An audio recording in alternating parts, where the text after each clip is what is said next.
बिस्मिल्लाहिर्रहमानिर्रहीम। अस्सलामुअलैकुम नाज़रीन, आप देख रहे हैं प्रोग्राम हकीकत और मैं हूं आपकी मेज़बान सैयदा इकरा बुखारी। नाज़रीन, मेरी और मेरी टीम की जानिब से आप तमाम देखने वालों को जश्न आज़ादी बहुत बहुत मुबारक हो। आज़ादी बहुत बड़ी नेमत है। दुनिया में अपना घर, अपना वतन होना रब्बे ताला की बहुत बड़ी इनायत है। और हमारा प्यारा मुल्क पाकिस्तान जो हमें बेशुमार कुर्बानियों के बदले मिला है, और कुर्बानियों का सिलसिला आज़ादी के बाद ख़त्म नहीं हुआ, बल्कि आज भी पाक फ़ौज के जवान इस मुल्क के खुदादात की खातिर अपनी जानों का नजराना पेश करते और ता क़यामत अपने वतन के लिए कुर्बानियाँ देते रहेंगे। 14 अगस्त 1947 वो दिन जब हमें पाक सरजमीन मिली। कायद आज़म मोहम्मद अली जिन्नाह ने वो ख्वाब पूरा करके दिखाया जो करोड़ों माओं ने देखा था। लाखों जवान जिस ख्वाब को पूरा करने के लिए मर मिटने का जज्बा रखते थे, सैकड़ों बच्चे जिसकी खातिर यतीम हुए थे। कायद आज़म मोहम्मद अली जिन्नाह की अज़मत को सलाम है, जिन्होंने अल्लामा मोहम्मद इकबाल रहमतुल्लाह अलैह के ख्वाब को पाया तकमील तक पहुँचाया और हमें घर दिया।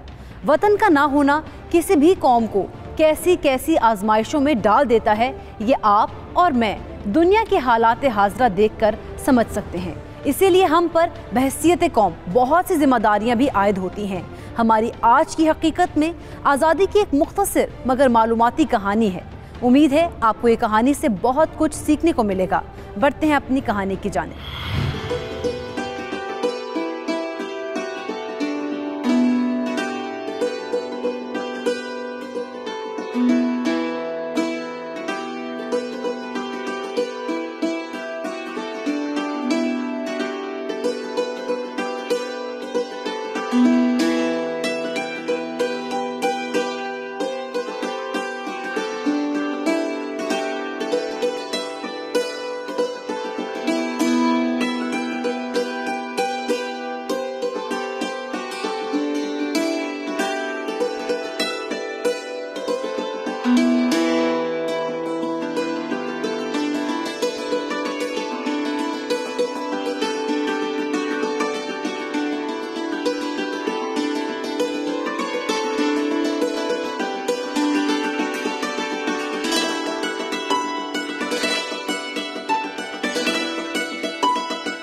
बेगम, सुबह आज़ादी मुबारक हो। आपको भी सुबह आज़ादी बहुत बहुत मुबारक हो। इस परचम को लहराता देखने के लिए हमारे आबा अजदाद ने बहुत कुर्बानियाँ दी हैं। पाकिस्तान बनने से पहले मेरे वालिद साहब ने अपने नाम के साथ पाकिस्तानी लिखना शुरू कर दिया था और पूरे इलाहाबाद में अब्दुल कदीर पाकिस्तानी के नाम से मशहूर थे। सच कहते हैं, बहुत सच्चे और आज़ादी का जज्बा रखने वाले सरशाद लोग थे और अपना वतन अलग करने के लिए उनकी रग रग में बसा था। हमें तो अपने वतन के लिए कुछ भी कुर्बान नहीं करना पड़ा। ईश्वर बेगम, सबसे लाली झंडे की कीमत क्या है ये हर कोई नहीं जानता। हर कोई जान भी नहीं सकता। हर पाकिस्तान के दिल में वो दर्द नहीं है जो कि एक आज़ादी हासिल करने वालों के दिल में जज्बा है, वो महसूस भी नहीं कर सकते। बिल्कुल सही कह रही हैं आप। अल्लाह ने हमें आज़ादी की सूरत में जो इनाम दिया, हम ता क़यामत उनके एहसानमंद हैं।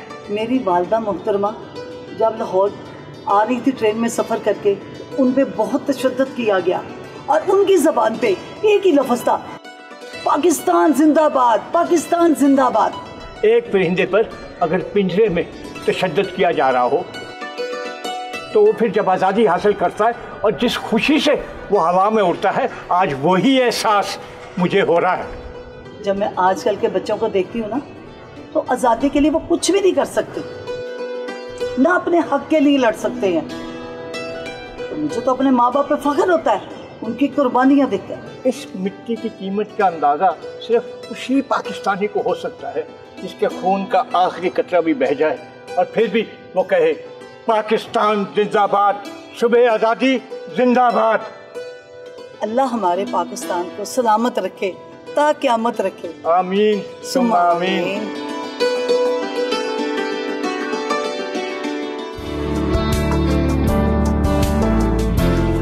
ईश्वर बेगम, बच्चे आए नहीं अभी तक।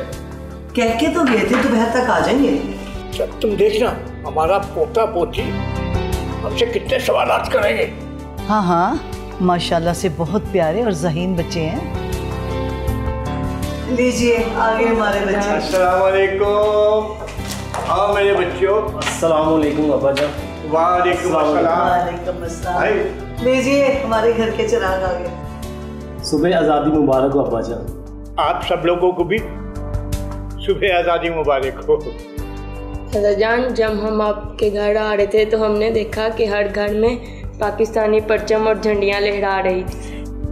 हाँ बेटा, आज़ादी की खुशी मनाना हर इंसान का हक है और इसको मनाना भी जोश और जज्बे के साथ चाहिए। दादाजान, ये देख मैंने भी झंडे का बैच लगाया हुआ है। ओ हाँ मेरी गुड़िया, आपकी शर्ट पर ये झंडे का बैच बहुत अच्छा लग रहा है। हाँ देख, वो भी वक्त था जब पाकिस्तानी झंडा लहराने पर तशद्दुद किया जाता था। दादाजान, वो कौन सा वक्त था जब पाकिस्तान का झंडा लगाने में मारपीट की जाती थी? बेटा, वो पाकिस्तान बनने से पहले का वक्त था जब पाकिस्तानी झंडा लहराने पर लोग मुसलमानों पर तशद्दुद किया जाता था।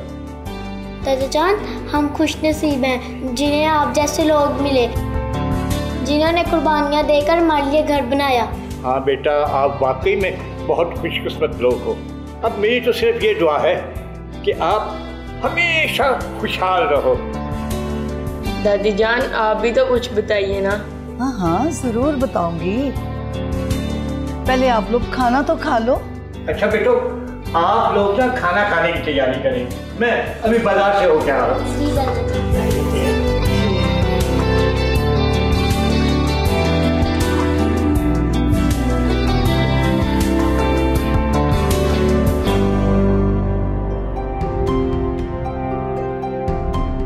यार मैं तंग आ जाऊँ, अब दिल नहीं लगता इस मुल्क में। क्यों भाई, पाकिस्तान में क्यों नहीं दिल लगता तुम्हारा? भाई काम तो है नहीं मुल्क में, और आए दिन सियासतदान अपना पंडोरा बॉक्स खोल कर बैठ जाते हैं। हर रोज करप्शन की नई दास्तान सामने आ रही होती है। हाँ ये तो है। बेटा, अगर आपके पास कुछ बातें करने के लिए टाइम हो, बातें कर ले। बाबा जी, आपको किस बारे में बात करनी है हमसे? बेटा, अगर बैठने का वक्त है तो बैठ के बात कर लेते। ये मेरा घर साथ है, बैठ के बात करते। चलिए, आप इतना इसरार कर रहे हैं तो चले जाते हैं। चलो जी बाबा जी, हुक्म करें, क्या बात करना चाह रहे थे आप? बेटा, दरअसल आप अपना प्यारा वतन छोड़ने की बात कर रहे थे। आप ऐसा क्यों सोच रहे थे? जी बाबा जी देखें, एक तो मुल्क में ना कोई निज़ाम है और ना कोई रोजगार। आए दिन सियासतदानों ने अपना नया वावेला मचा रखा होता है। मैं तो सोच रहा हूँ कहीं बैरून मुल्क जाकर सेटल हो जाऊँ। अच्छा बेटा, मुझे एक बात बताओ, पाकिस्तान हमारा घर है या नहीं? बिल्कुल घर है। तो बेटा, घर की जब कोई चीज़ खराब हो रही हो तो उस खराब चीज़ को छोड़कर किसी और के घर जाकर रहना अच्छी बात है या बुरी बात है? जी बाबा जी, ये तो बहुत बुरी बात है, इससे मजीद घर में खराबी पैदा हो सकती है। तो बिल्कुल बेटा, इसी तरह हमें अपने मुल्क में रह के अपने मुल्क को ठीक करने में मददगार साबित होना चाहिए, न कि किसी दूसरे मुल्क में जाकर पनागज़ीन हो जाए और हमारा अपना मुल्क वैसे का वैसे ही रह जाए। वैसे अल्लाह ने हमारे मुल्क को बहुत सी नेमतें दी हैं, फ़कत एक सोच की कमी है। जी बाबा जी, आप बिल्कुल ठीक कह रहे हैं, मगर मेरा एक सवाल है कि हम आए रोज़ सियासतदानों और मुख्तलिफ लोगों की करप्शन के बारे में सुनते हैं, आखिर ये करप्शन कैसे ख़त्म होगी? बेटा, पहली बात तो मैं आपको ये कहना चाहता हूँ कि कोई शख्स किसी भी ओहदे पर फायज हो, जिसने भी इस मुल्क को लूटा हो या आने वाले वक्त में लूटेगा, बेटा अल्लाह ने इस मुल्क में इतनी बरकत रखी है, ये हमेशा फलता फूलता रहेगा। लोग इसे नुकसान पहुंचाते पहुंचाते अपने अंजाम को पहुंच जाएंगे इंशाल्लाह। मगर फिर भी ये करप्शन जैसी बीमारी के इलाज के लिए कोई तो तजवीज़ बताइए आप। जब आप खुद ठीक हो जाओगे ना, तो इस मुल्क की सबसे ऊंची कुर्सी पर बैठा शख्स खुद ब खुद ठीक हो जाएगा। हुक्मरान खुद नहीं आता, बल्कि अल्लाह कौम के मिजाज के मुताबिक उसे मुसल्लत करता है। बाबा जी, कुछ लोग तो कहते हैं कि ऊपर वाला बंदा ठीक हो जाए, नीचे निज़ाम खुद ब खुद ठीक हो जाता है। गलत कहते हैं बेटा। हुक्मरानों को उस कुर्सी पे बिठाने वाले निचले तबके के ही लोग ही हैं। जब तक निचले लोग खुद ठीक ना हो, मुल्क ठीक नहीं हो सकता। और जैसे कि हमारे मुल्क में एक फ्रूट की रेहड़ी लगाने वाला शख्स मौका मिलने पर करप्शन को हाथ से जाने नहीं देता। वो फल देते देते शॉपर में गले सड़े फल भी डाल देता है। आप ठीक कह रहे हैं, दूध बेचने वाला पानी मिलाकर करप्शन कर रहा है, दुकानदार हजरात रेट बढ़ाकर और ज़ख़ीरा अंदोज़ी करके करप्शन कर रहे हैं, जबकि क्लर्क जो है वो रिश्वत लेके करप्शन कर रहा है। हत्ता कि हर एक शोबे में हस्बे मामूल और हस्बे तौफीक करप्शन जारी है, और ऊपर से कहा जाता है कि हुक्मरान बहुत लूट गए। बिल्कुल ठीक बेटा। जब हम में से हर कोई अपनी करप्शन रोक लेगा ना, तो सियासतदान और दूसरे लोगों की करप्शन खुद ब खुद रुक जाएगी। जी बाबा जी, बिल्कुल ठीक कहते हैं।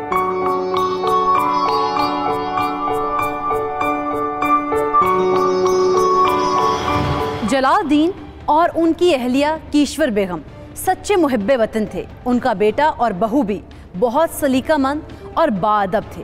जलालुद्दीन की तरह उनके बच्चों में भी पाकिस्तान को समझने की मोहब्बत कूट कूट कर भरी थी। वो पाकिस्तान के लिए कुछ ना कुछ करना चाहते थे। दूसरी जानिब सलीम और नईम जैसे नौजवान थे जो कि मुल्की हालात से बहुत तंग थे और अपना मुल्क छोड़कर कहीं दूसरे मुल्क जाना चाहते थे। मगर जलालुद्दीन सलीम और नईम के खदशात सुनकर उनके सवालों का जवाब देते हैं, जिससे वो काफ़ी हद तक अपना रवैया और जहन बदल लेते हैं और मुस्बत सोचना शुरू कर देते हैं। और दूसरी जानिब कीश्वर बेगम अपने पोते और पोती के मासूम सवालों का जवाब कैसे देती हैं, ये आप भी जान पाएंगे एक ब्रेक के बाद।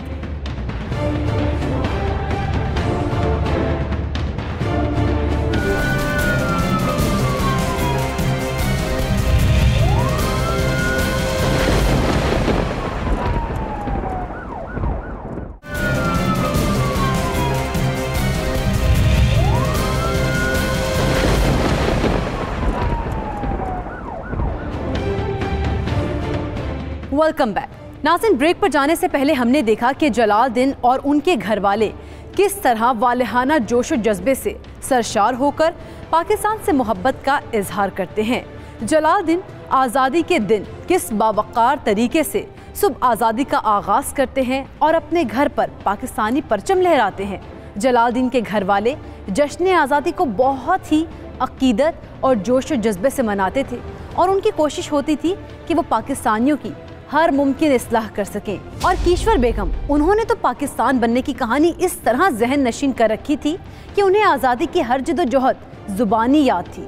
जलालुद्दीन और कीश्वर बेगम अपने बच्चों को मुहिब्बे वतन कैसे बना रहे हैं, जानने के लिए बढ़ते हैं अपनी कहानी की तरफ। दादी जान, पाकिस्तान बनने के बारे में कुछ बताएं ना। हाँ बेटा, बताती हूँ, गौर से सुनना। जो कौमें अपनी जिद्दोजहद को भूल जाती हैं वो कभी भी आज़ाद नहीं होती, और यही बात बार बार तुम अपने बच्चों को बताना ताकि उनको एहसास हो कि आज़ादी की कीमत क्या है। इंशाल्लाह अम्मी जान। बच्चों, हिंदुस्तान में जब मुसलमानों ने देखा कि उनको उनका हक नहीं मिल रहा, उनको नौकरियां नहीं मिलती, उनको इंसाफ नहीं मिल रहा, तो फिर उन्होंने सोचा कि हम अपना वतन अलग करें। सन 1858 में सर सैयद अहमद ख़ान ने तहरीक अलीगढ़ का आगाज़ किया। दादी जान, तहरीक अलीगढ़ से क्या मतलब है? बेटा, सर सैयद अहमद ख़ान ने मुसलमानों पर तालीम और दुनिया के मुकाबले में खड़ा होने के लिए तहरीक अलीगढ़ का आगाज़ किया ताकि मुसलमान अंग्रेज़ी सीख सकें और उनको शऊर आए। दादी जान, यानी कि आगे बढ़ने के लिए तालीम बहुत ज़रूरी है। हाँ बेटी, तालीम ज़रूरी है। तालीम से ही आगे बढ़ा जा सकता है। तालीम से ही अपने हक के लिए खड़ा हुआ जा सकता है। दादी, फिर उसके बाद क्या हुआ? फिर मुसलमानों ने हिंदुओं के मुकाबले में तालीम हासिल की और बहुत से यूनिवर्सिटियाँ और स्कूल खोले। अम्मी जान, उसके बाद क्या हुआ? इसके बाद बेटा 1867 में एक और मसले ने जन्म लिया और वो उर्दू ज़ुबान का था। उर्दू ज़ुबान का मसला वो क्या था दादी जान? हिंदू हिंदुस्तान में हिंदी ज़बान नाफिज करना चाह रहे थे और उर्दू ज़बान ख़त्म करना चाह रहे थे। यानी कि वो लोग हमें नज़रअंदाज कर रहे थे। हाँ बेटी, सर सैयद अहमद ख़ान ने हिंदू और मुसलमान दोनों को इकट्ठा रखने के कायल थे। उन्होंने सोचना शुरू कर दिया कि दोनों कौमें इकट्ठा नहीं रह सकती। दोनों में बहुत सी चीज़ें गैर मुश्तरक थीं, लिहाजा फिर दो कौमी नज़रिए का आगाज़ हुआ। दो कौमी नज़रिया क्या है दादी जान? बेटा, दो कौमी नज़रिए के बारे में बाद में बताऊंगी। अभी बाहर चलते हैं खुली हवा में, बाहर चल के बैठते हैं, ठीक है? चलो चलो बेटा, चलो।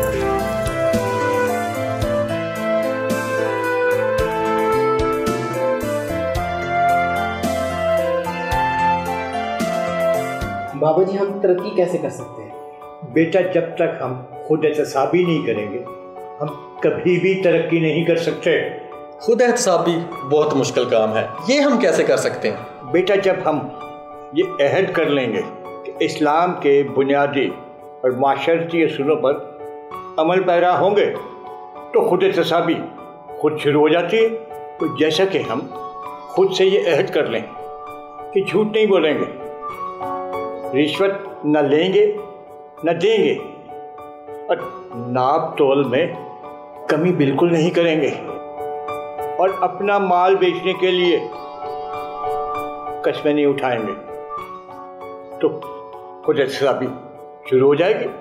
सही बात है बाबा जी, आजकल सोशल मीडिया का दौर है। हम किसी भी शख्स के मुतल्लिक कुछ भी कह देते हैं। हमें आज़ादी इजहार राय तो हासिल है, मगर जिस्मानी आज़ादी के साथ साथ ख्यालात का आज़ाद होना कितना ज़रूरी है? बेटा, ख्यालात की आज़ादी ही असल आज़ादी है। इससे इंसान अपनी ज़िंदगी में कुछ बन सकता है और कुछ कर सकता है। लेकिन इसके साथ मैं ये कहना चाहता हूँ कि बेशक इंसान अपनी आज़ादी राय का इजहार करे, लेकिन इसके साथ किसी की इज्जत नफ्स पर उंगली ना उठाए और किसी पर तोहमत ना लगाए। बाबा जी, ये भी तो है, हमारे यहाँ छोटी खबर बहुत तेज़ी से फैल जाती है। कोई शख्स दूसरे शख्स के मुतल्लिक बगैर सोचे समझे अपनी राय बना लेता है। बेटा, खबर को बगैर तस्दीक किए फैलाना जंगल में आग लगाने के मुताबिक, जिसको बुझाने के लिए बहुत से लोग जल जाते हैं। झूठी खबर को फैलाना बहुत खतरनाक है, ऐसा नहीं करना चाहिए। बाबा जी, मैं कभी कभी ये सोचता हूँ कि हमने पाकिस्तान के लिए किया क्या है। बेटा, यही बात है, हमने पाकिस्तान के लिए आज तक कुछ भी नहीं किया, महज बातें ही की हैं। लेकिन आज भी कुछ लोग ऐसे हैं जो पाकिस्तान के लिए अपना तन मन धन लुटाने के लिए तैयार रहते हैं।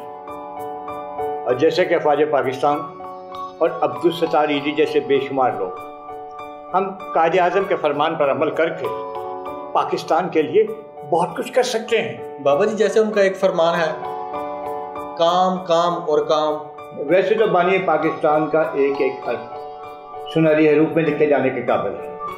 मैं आपको कायदे आज़म के चंद फरमूदात सुनाता हूँ, जिन पर अमल कर लिया जाए तो पाकिस्तान बहुत आगे जा सकता है। अस्सलाम वालेकुम। वालेकुम अस्सलाम। ये मेरा बेटा इकबाल है। आई एम सॉरी, हम आपके वालिद मोहतरम का वक्त ले रहे हैं। दरअसल हमें इनसे बहुत कुछ सीखने को मिल रहा है। नहीं जी, सॉरी की कोई बात नहीं है, मैं भी आपके साथ इनसे कुछ सीख लेता हूँ। जी बाबा जी, आप कायदे आज़म के फरमुदात के मुताल्लिक़ कुछ कह रहे थे। हाँ बच्चों, मैं आपको कायदे आज़म के फरमुदात बताता हूँ। सबसे पहले तो हमें इस बात का यकीन रखना चाहिए कि हमारे लिए हमारे कायद का हर फरमान हुक्म का दर्जा रखता है और उनके फरमुदात की पासदारी और उनके दिखाए हुए रास्ते पर चलकर ही हम एक मुस्तहकम पाकिस्तान की बुनियाद रख सकते हैं। जी बिल्कुल ठीक कह रहे हैं। 28 दिसंबर 1947 को कायदे आज़म ने फरमाया कि मुझे इसमें कोई शक नहीं है कि इत्तेहाद, यकीन हुक्म और तंजीम ही वो बुनियादी नुकात हैं जो हमें दुनिया की 5वीं बड़ी कौम बनाएंगे, बल्कि दुनिया की किसी भी कौम से बड़ी कौम बनाएंगे। 15 जून 1948 को कायदे आज़म ने फरमाया कि हम सब पाकिस्तानी हैं, हम में कोई भी पंजाबी, बलोची, सिंधी और पठान नहीं है। हमें पाकिस्तानी होने पर फख्र होना चाहिए। बेशक आजकल हमें इस चीज़ की बहुत ज़रूरत है कि हम इंसाफ और मुसावत के हामी हों। वाह क्या बात है, बिल्कुल ही ऐसा है। इस वक्त पाकिस्तान में ख़वातीन की तादाद मर्दों से ज़्यादा है। बस अफसोस की बात यह है कि हमारी ख़वातीन हमारे साथ बराबरी की सतह पर काम करने से महरूम है, जिससे पाकिस्तान की तरक्की को बहुत नुकसान हो रहा है। बाबा जी आपका बहुत शुक्रिया कि आपने हम राह चलते दोस्तों को अपना समझकर इतना कुछ सिखाया।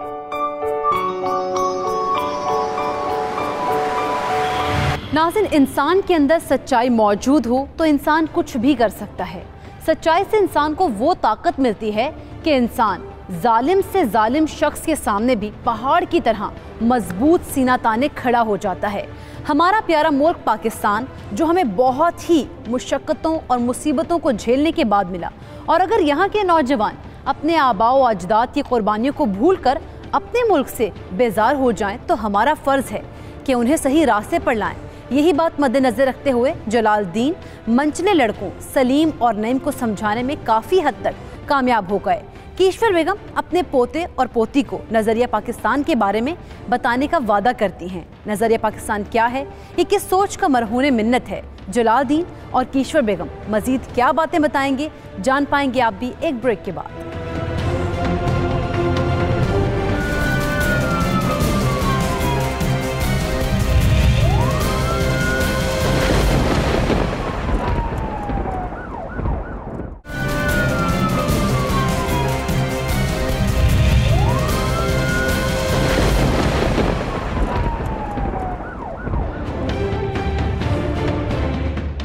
Welcome back. नाज़रीन, जिन लोगों ने अपनी सारी ज़िंदगी अपने मुल्क की खिदमत में गुजार दी हो, तकलीफ़ें बर्दाश्त की हों, उनके अंदर मुल्क से मोहब्बत, हालात से लड़ने का जज्बा, मुश्किल वक्त में मुनज़्ज़म और मुस्तहकम रहना, इन सब चीज़ों की कमी नहीं होती। और उनके पास सुनाने के लिए दास्तानें भी बहुत ज़्यादा होती हैं जो कि वो अपने बच्चों को बताते हैं। जलालुद्दीन और कीश्वर बेगम बच्चों की तरबियत बाकमाल अंदाज में कर रहे थे। हमें बतौर पाकिस्तानी अपने बच्चों की तरबियत कैसे करनी चाहिए, ये हम जलालुद्दीन और कीश्वर बेगम से सीख सकते हैं। जलालुद्दीन और कीश्वर बेगम मज़ीद क्या बताते हैं, आइए देखते हैं कहानी में। अम्मी जान, बच्चे कब से इंतज़ार कर रहे हैं पाकिस्तान बनने की कहानी सुनने के लिए। अब मैं मज़ीद इंतज़ार नहीं करवाती। दादी जान, दो कौमी नजरिया क्या है? बेटा, नजरिया पाकिस्तान का मतलब है किसी कौम की इज्तिमाई सोच या फिक्र। बेटा, बड़े सगीर में दो कौमें रहती थी, एक मुसलमान दूसरे हिंदू।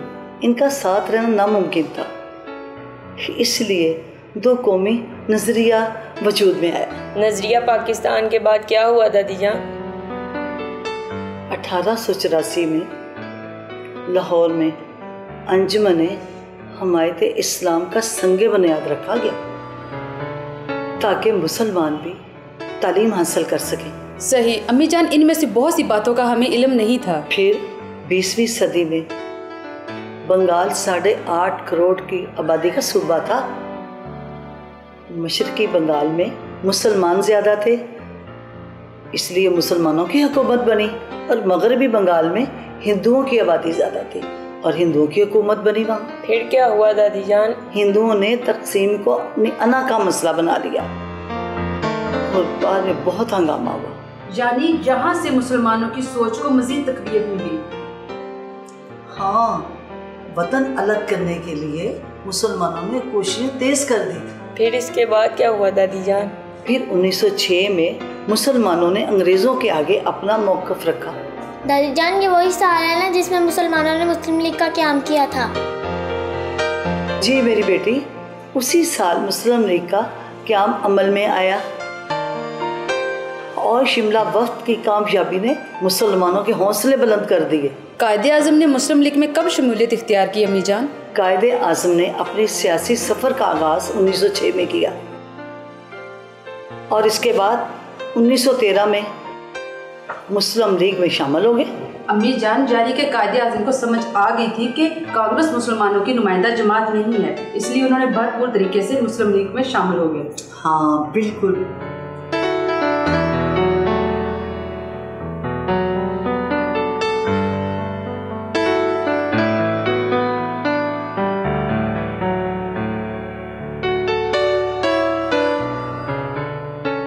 दादा जान, आप रो क्यों रहे हैं? बेटा, इस झंडे को जमीन पे गिरा देख के मेरी आंखों में आंसू बटा। दादा जान, हम आइंदा झंडे को नीचे नहीं गिराएंगे, आप रोए मत। बेटा, ये झंडा हमारे लिए बहुत ही ऊंचा मुकाम रखता है। ये झंडा हमारे नबी पाक सल्लल्लाहु अलैहि वसल्लम की देन है हमें। जी दादाजी। बेटा, इस झंडे के लिए हमने बहुत सी कुर्बानियाँ दी हैं। आज भी हमारी पाक फौज के जवान इस झंडे की हिफाजत और पाक सरजमीन की हिफाजत के लिए सरहदों पर मामूर हैं। जी अब्बा जान, हमारी नस्लों को झंडे के तकद्दुस के बारे में समझ लेना चाहिए। बेटा, आज भी 14 अगस्त के जश्न के बाद जब मैं इन झंडियों को कूड़ेदान में देखता हूँ तो मेरा दिल फटता है। हमें बहसीयत कौम इस बारे में सोचना चाहिए। जी अब्बा जान, ये पाकिस्तान हमें तब भी कुछ देगा जब हम इसका अदब करना सीख जाएंगे। हाँ बच्चों, झंडियाँ लगाते हैं।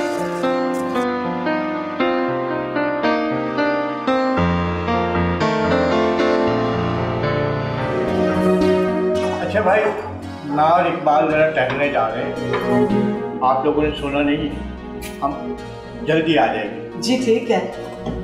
चलो भाई।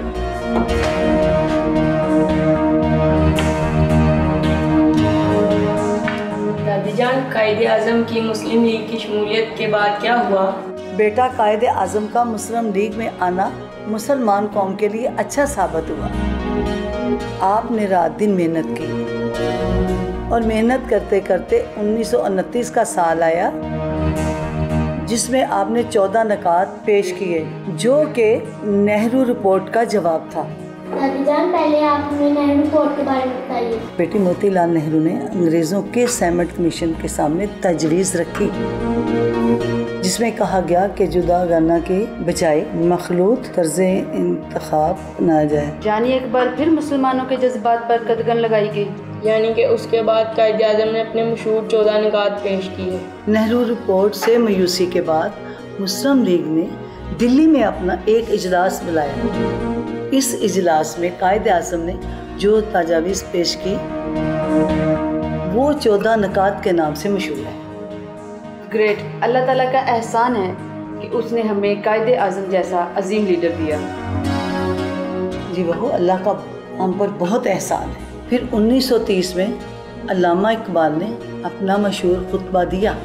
यही खुतबा आगे चल के करारदाद लाहौर की बुनियाद बना। करारदाद लाहौर में क्या हुआ दादी जान? बेटा, मुसलमानों में अलग वतन हासिल करने के लिए उनकी ख्वाहिश जोर पकड़ चुकी थी। सही दादी जान। बच्चों, आपको तो अंदाज़ा हो गया होगा कि हमने कितनी जद्दोजहद और मेहनत से पाकिस्तान हासिल किया। आजकल के बच्चे इतनी मुशक्क़त और कुर्बानियों को नज़रअंदाज कर देते। दादी जान, हमें पाकिस्तान की आज़ादी का दिन बताए ना। दिन रात की मेहनत के बाद 14 अगस्त 1947 को पाकिस्तान बना। बहुत ही मुश्किलात से मिला हमें हमारा वतन। अल्लाह इसे हमेशा सलामत रखे, आमीन।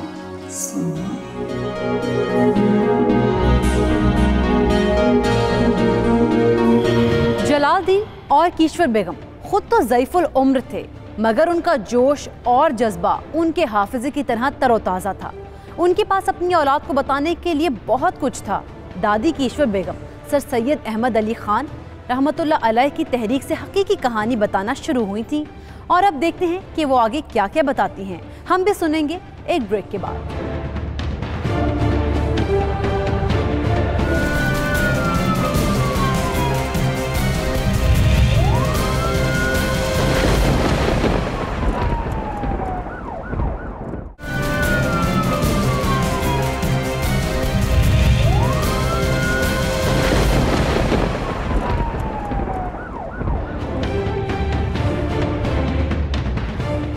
Welcome back. नाज़रीन, ब्रेक पर जाने से पहले हमने देखा कि दादी कीश्वर बेगम ने बच्चों को सर सैयद अहमद ख़ान की जद्दोजहद से लेकर पाकिस्तान बनने तक की कहानी किस शफ़क़त वाले अंदाज में सुनाई।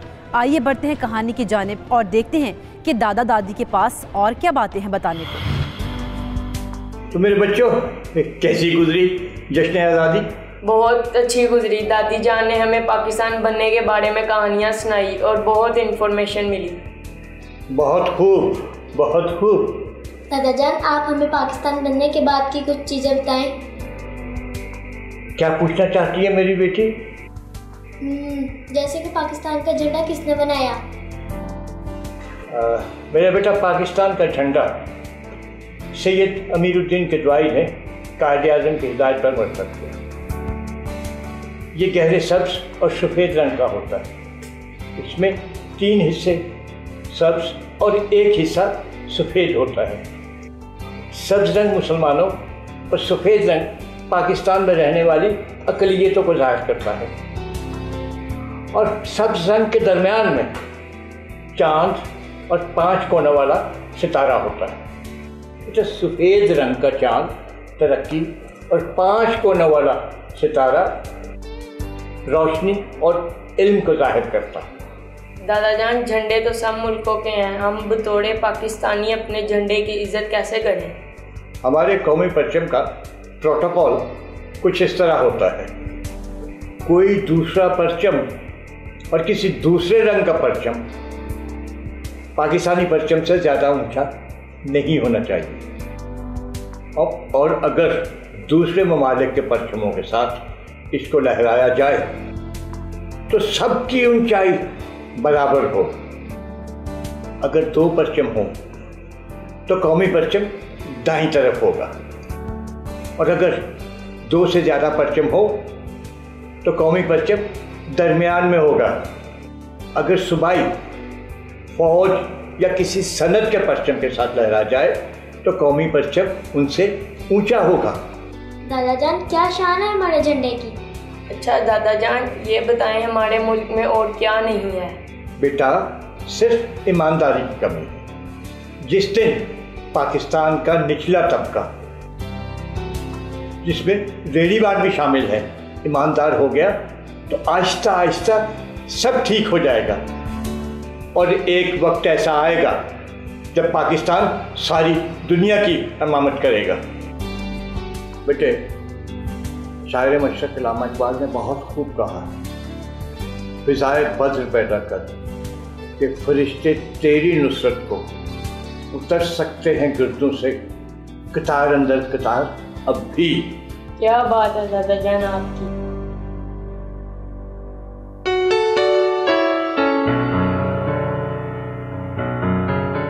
बच्चे चले गए किश्वर? जी चले गए। माशाल्लाह से हमारा पोता और पोती कितनी दिलचस्पी रखते हैं तारीख के हवाले से। हाँ, माशाल्लाह ऐसा है। लेकिन किशोर, मैं उन जवानों के बारे में सोच रहा हूँ जो इस वक्त भी सरहदों पर हमारी हिफाजत के लिए जाग रहे हैं। अल्लाह उनको और हिम्मत दे। रात के वक्त मुल्क का पहरा देना दुनिया के तमाम कामों से अफजल है। बिल्कुल ऐसा ही है। और मैं अल्लाह का शुक्र अदा करता हूँ कि हमारे ख़ानदान के बहुत से लोग पाक फौज में खिदमत अंजाम दे रहे हैं। मेरी तो अल्लाह से दुआ है कि अल्लाह ताला हमारे मुल्क को तमाम आफात से महफूज रखे और ता क़यामत हमारा परचम फ़ज़ा को यूं ही मुअत्तर करता रहे। आमीन। और मेरी ये दुआ है कि पाकिस्तान के हर अदारे में सच्चे और ईमानदार ऑफिसर विराजमान हो और हर पाकिस्तानी को ईमानदारी से और मिल बांट कर रहने की तौफीक अता फरमाए। आमीन। और हमारे शुहदा के खून को अल्लाह कबूल अता फरमाए। आमीन सुम्मा आमीन।